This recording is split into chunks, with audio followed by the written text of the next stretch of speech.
Yo! What's up mga kayo pips? Andito nga pala kami sa Central Signal Village. Dito lang sa tapat ng Central Elementary School. At kasama ko nga pala si Kuya Mototoy Vlog at si JR Dulay Vlog.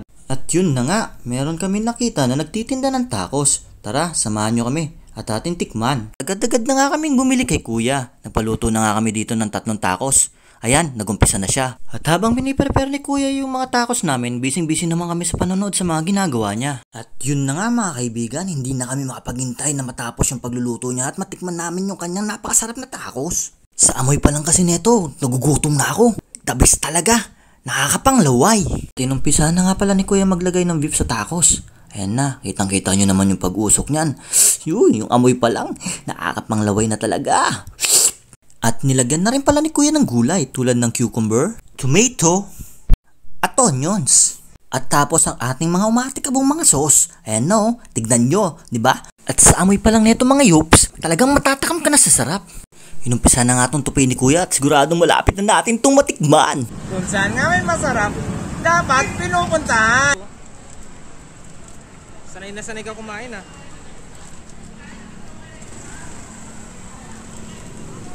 Sarap pre, solid.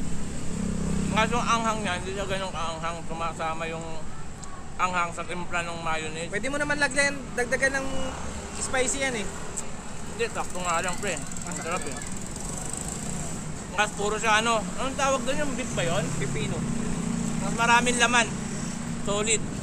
Alam mo yung etong ano niya, anong tawag dito boss? Pita. Yung pita niya, crunchy na masarap.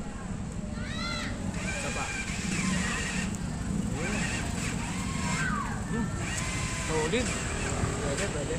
At syempre, kailangan ba magpahuli ang may inyo dyan?